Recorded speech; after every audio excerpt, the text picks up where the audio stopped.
and he pushes me as hard as he can into the wall. He's like, "You're a stupid fucking whore, you fucking whore," and he's spitting on me. I was terrified. I didn't know if he was about to beat the shit out of me. We had guns. If you don't want to do something, you don't have to.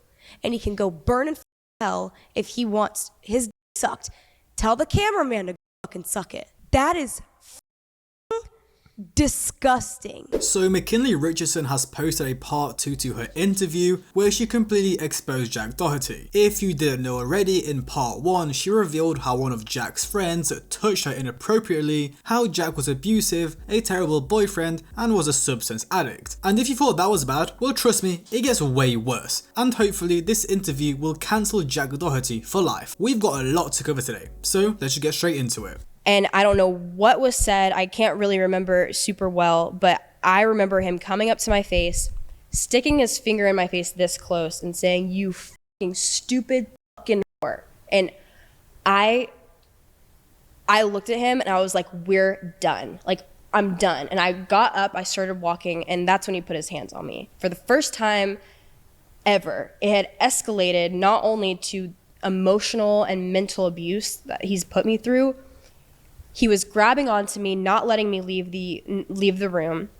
He grabbed me by my arms. He sat me down on the bed, made me sit on his lap. I was trying to get away from him. I was like, "Get away from me. Like, you just said this to me. And now you're saying, 'Baby, I'm sorry.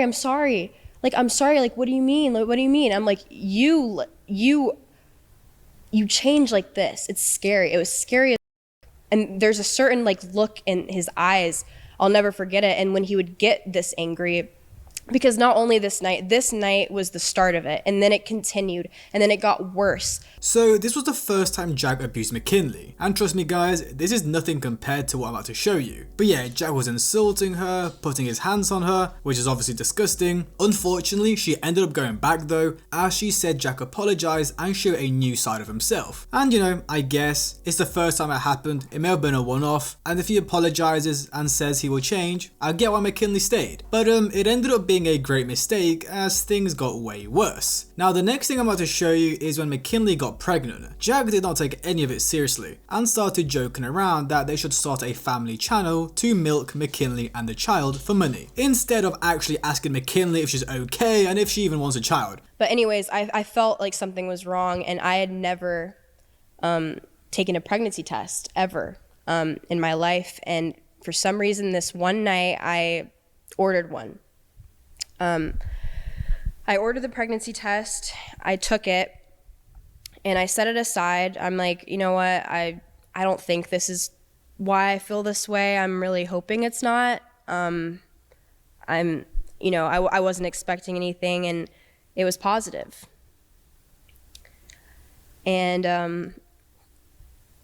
in that moment, I realized, like, wow, like, not only,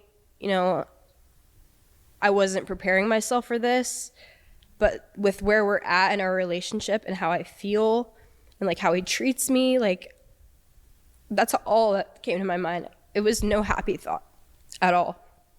But I was terrified, and I had another pregnancy test, and I was like, surely to goodness it was a false one. Like, let me take another one.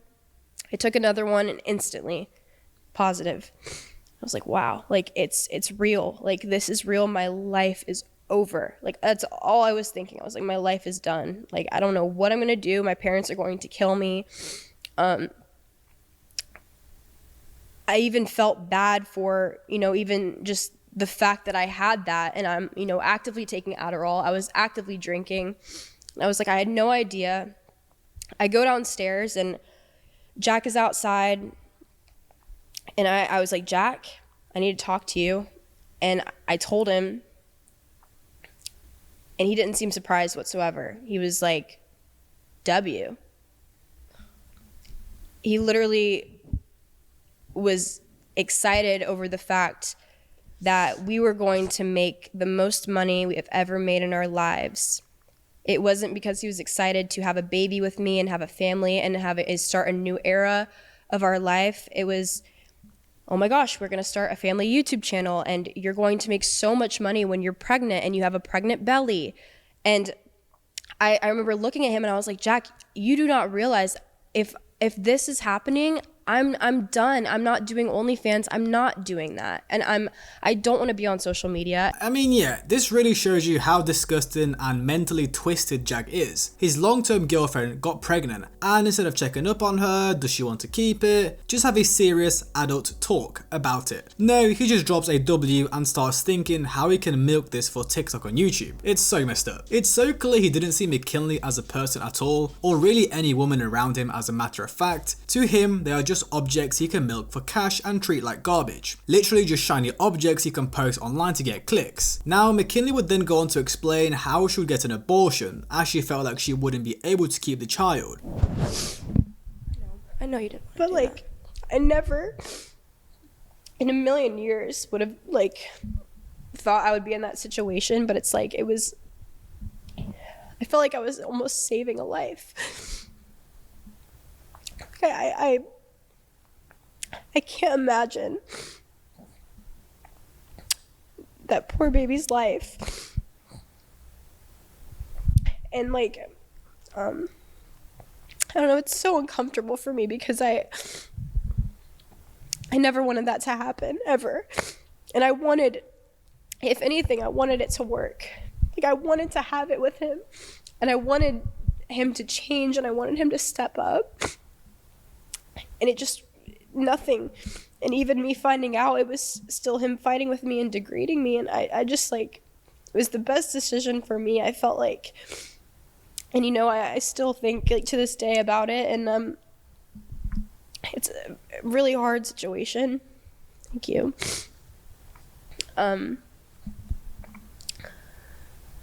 But I feel like there's a lot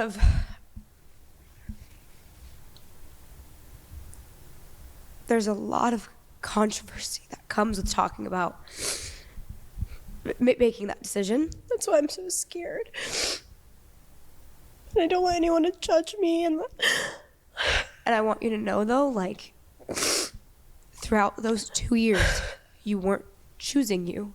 And at the end of the day,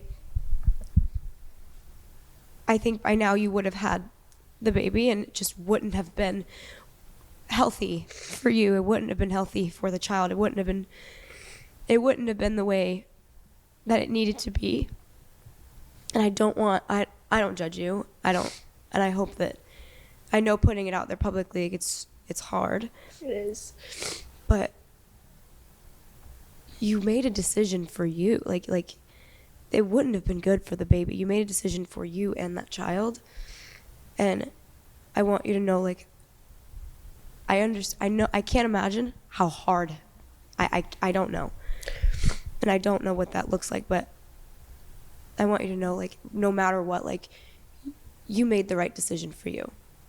Look, I know some people are against getting abortions, but I think this scenario is different. Mckinley was taking substances, drinking alcohol, living a very unhealthy lifestyle which may have impacted the baby's health. Not only that, but she was in a very abusive relationship with Jack Doherty. So who must have a baby with a toxic guy, let alone Jack Doherty? So she would then go on to talk about how Jack's abuse wasn't only violent, verbal and mental, but he would also try to basically trap her. He constantly discouraged her from buying her own car, so of course she can't travel, she has to always travel with him, and he would even end up stealing money from her, so she can't move out and leave him. My dream car I'd always wanted at this time, my dream car is a Mercedes Maybach. I always had them saved on Pinterest. I was looking at them constantly every day, and I was just like, I want one so bad. But Jack just didn't want me to buy a car. Like, that was some of our biggest fights, was me saying that I wanted a car. He didn't want me to have one. Still to this day, I don't know why that offended him so bad. I think it was obviously just the control that he wanted over me and not having a way of transportation, you know, to go to your house if I wanted to, or if I wanted to go to the mall or anything, you know, he wanted me to stay home. So I told him this. I was like, I have to pay my taxes. I have to, you know, I want to buy my car. He told me that the car was a stupid financial decision. He took that money from me and put it into the house. And How much?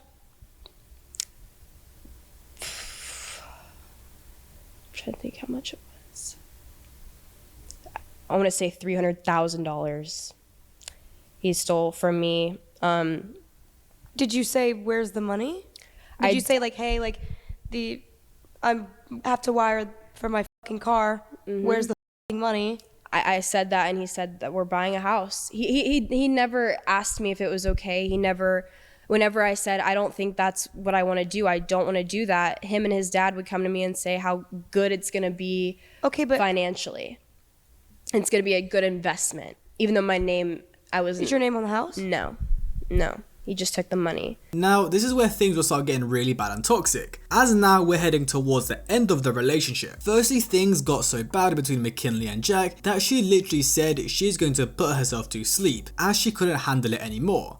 And he was like, you stupid f***ing slut. He was like, I don't give a f***, we're done, you crazy ass bitch. He was like, I will never do anything for you ever again. I'll replace you tomorrow. I need some more bad bitches up in here. Like, saying the worst things to me possible. And in that moment, I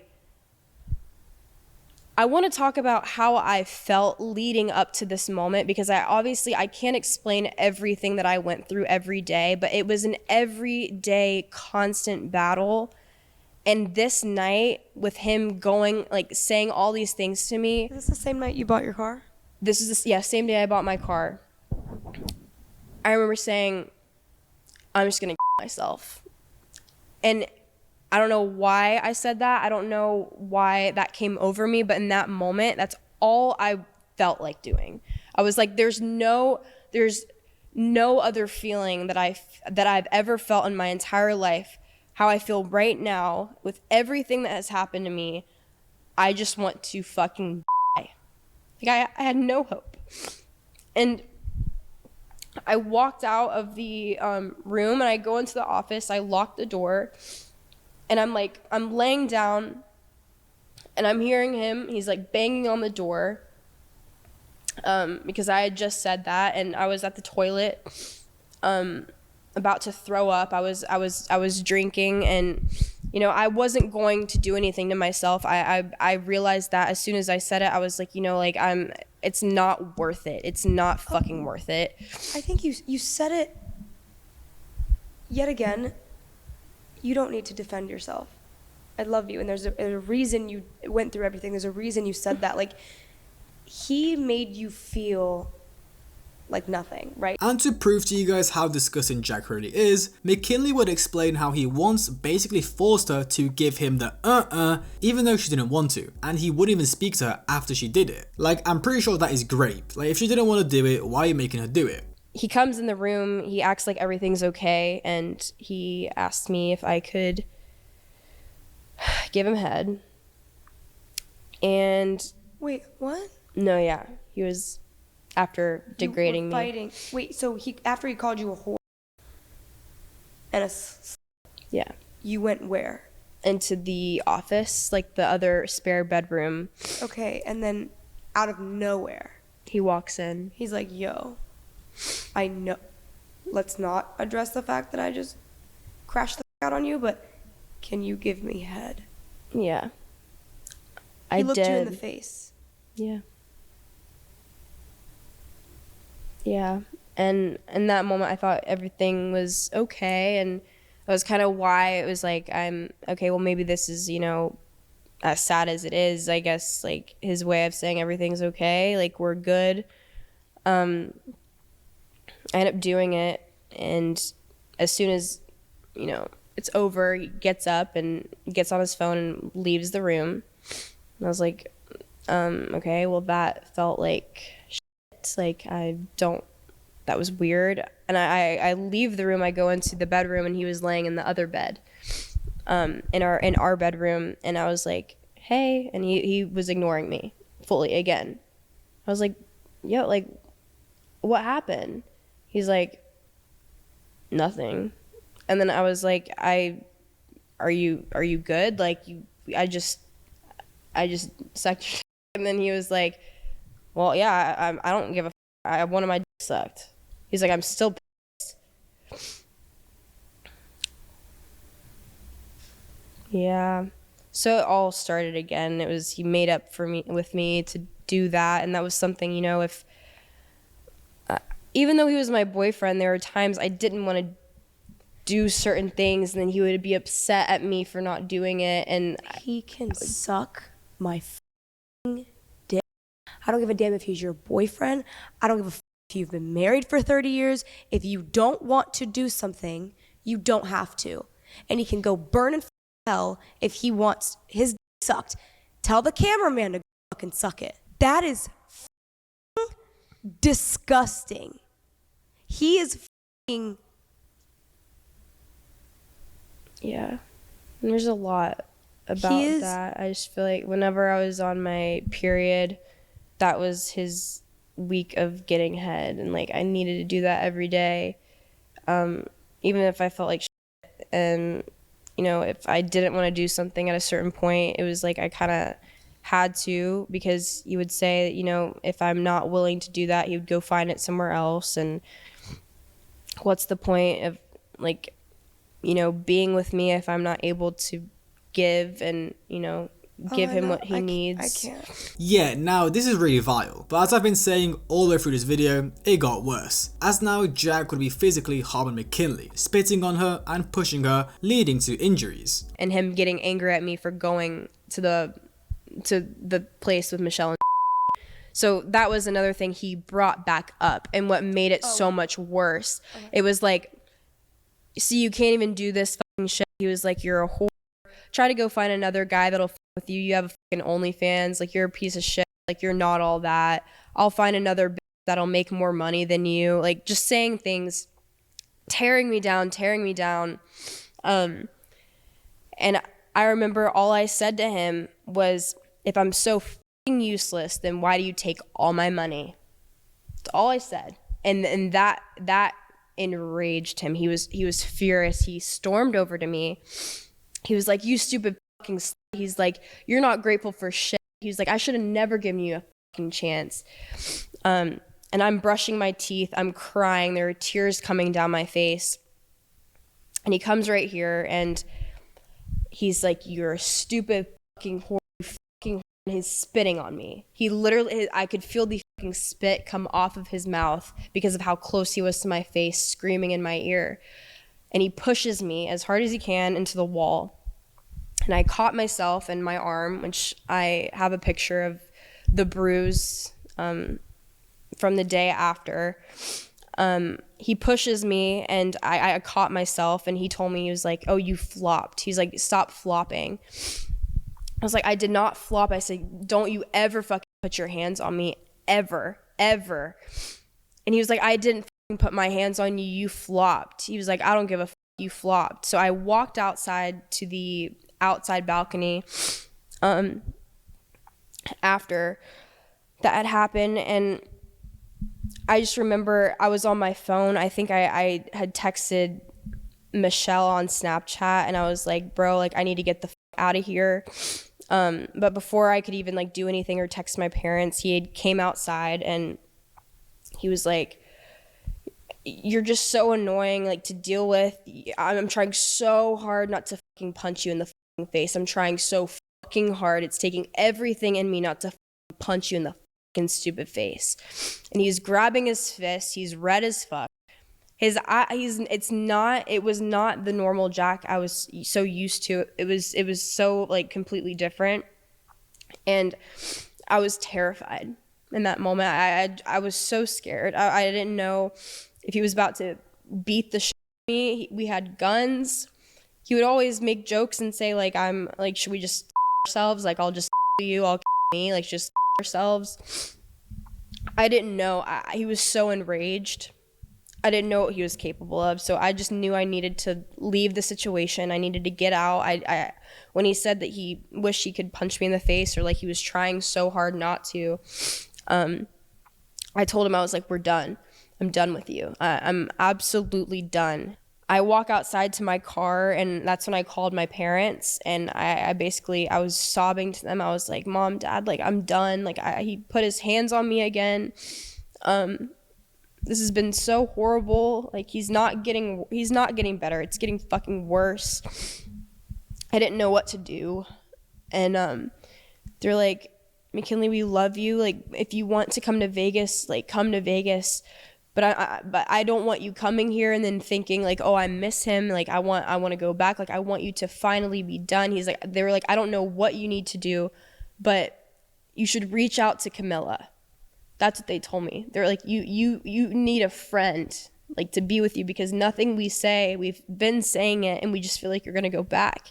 And it's so true. Like, every time I've been with them and we would get into horrible fights, I would go to run to my parents. I would Calling her a sir and then pushing her. Yeah, someone just needs to take this Jack guy out. How is he treating his own girlfriend so badly? Not only that, she literally made his career, and he treats her like she's nothing, just an object to print him OF money. It's a real shame no one reported this stuff to the police, because Jack could be in jail right now for abusing and harming McKinley, and he would be locked up for good, this little evil goblin in a jail cell. Oh, he would be treated well in jail, right? This little white guy. You better not drop the soap. The reason for the huge blow up, because a lot of you are probably wondering, like, okay, if he was acting this way, how did it become even worse? He changed my passwords on my OnlyFans account, which, you know, I that was like, okay, he's trying to take my account from me. Well, exactly. Like, right. In the moment, I think I was there for that. Like, yeah. When we were having a conversation about, I don't even know. I was like, well, what are you going to do with your OnlyFans? Yeah. And she was like, well, let me look. And then the second she pulled out her phone, her passwords wouldn't work. I couldn't log in. So naturally, we both panicked and we're like, fuck, what do we do? Yeah. So we immediately switched all the passwords, like immediate. Like, I don't even think there was like a 5-minute period. Like, it wasn't. We completely changed the email associated, the bank, the passwords.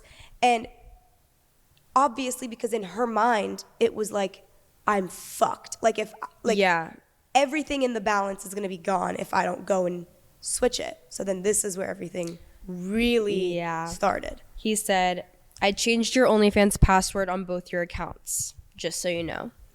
And he said, if you don't answer, your OnlyFans account is going to get shut down. It's an emergency. Why the fuck are you ignoring me, McKinley? I'm so fucking stressed out. I don't know what's happening and you're ignoring me. By the way, this is after I decided to change my password, so he was logged out of my account. Yeah, this is when he, like, I think found out, like, I changed the passwords back. And it would have been a lot worse. I can't imagine how it would have been if that's how he acted with the cops. You guys can see it for yourself. He was extremely disrespectful to the cops, telling the cops to get the fuck out of his house. They would give him orders to not be next to me, and he would say, fuck that, you're in my house. And they did nothing. And I just, like, I thought that was quite insane. Yeah. Completely off, like, that's completely insane. Mm-hmm. And the police department, what is it, Broward Police Department? The Davie Police Department? Davie, the Davie Police Department definitely needs to train their fucking officers on how to handle an escort for a situation like this, where there's someone who has a history of shoving and putting their hands, regardless of if it's not a full punch, restraining a woman. Like, especially in front of them. Yeah. She is in the process of trying to get the body cam footage for the inside of the house, where you say, like, he pushed you. He pushed me in front of the cops. He took my phone from me and hid it. He was grabbing onto me from behind, hugging me, trying his absolute best. I don't even know what his goal was, you know, with putting his hands on me and pulling me. But that's, you know, he did that in front of the police, and the police didn't really care to do anything. You have the blurred version. I do, and I want to put that up for you guys, and also just point out, you know, certain moments, because I can see what's going on in the police body cam, even the blurred version of it. There's certain things you can see him putting his hands on me, and you know, the police standing right there in front and not doing anything, and me having, you know, to get away from him and just trying. I remember that moment. I blacked out so much because I was just set on, I need to get my stuff and I need to get the hell up out of here. He's in my face. He's this close to me, talking to me. It was the hardest thing I had to do. Yeah. I do want to add, before we go over this footage, prior to the body cam footage that you guys have seen on the internet being leaked. Jack had zero idea that I was involved. He had called me and Owen multiple times to see if Mckinley was staying with us, and he had drove to our place we were living at the time. It was a complex. He had drove to the complex we were living at because I think someone said that they had seen her car. I now know who the person was that told Jack that she was staying there. So Jack had no idea that she was staying with us, and me and Owen made it very clear we had no idea where she was. Obviously, why would I tell him where she was? And yeah, I just want to add that. So when the body cam footage got leaked and it's just me and Julia standing our happy asses or not even happy asses, standing our asses outside in our fucking pajamas, and we're the first face you see, like, it was definitely a shock for him when he saw that. So whenever you find the footage, we can go over that. But I just wanted to add, like, he had zero idea that we were involved, and that was, like, the whole point. So to the end of the podcast, Mckinley will explain their viral breakup and what went down on that night. If you guys remember, Jack recorded it, he went live, there was body cam footage. Long story short, she had enough. This was the breaking point. But she was scared Jack wouldn't let her leave with her stuff, so she called the cops to get her stuff out. And unfortunately, it didn't seem like the cops were too useful, as apparently the entire time, Jack was screaming at her, touching her, and even pushing her, right in front of the cops, and they did nothing. So yeah, whatever that police department is, they need to be investigated and need some retraining on situations like this and how to handle them. And to end it all off, just to prove how pathetic he really is, he would try sue Camilla because for some reason he thought she was behind all of this, even though she wasn't and had nothing to do with it. It was simply Mckinley having enough of his behaviour. So look, it's clear Jack was very violent and an abusive partner who only saw Mckinley as an object who he can use to make money from an OF, not an actual girl he loved and wanted to care about. It's a very tragic and disgusting situation, but luckily Mckinley is out of it and safe away from Jack. And she would even later mention that she did in fact get a restraining order, meaning Jack cannot go anywhere near her. So I guess we got a good ending, right? She's fine, healthy, she said she's going through therapy, so you know, in a couple months or in a year or two, she should be fully healed and living her life, enjoying her millions. So yeah guys, if you didn't know already, Jack is a pretty bad guy. This is pretty much concrete evidence that he is an evil little man that honestly needs to be locked up and cancelled from the internet. Stay safe everyone.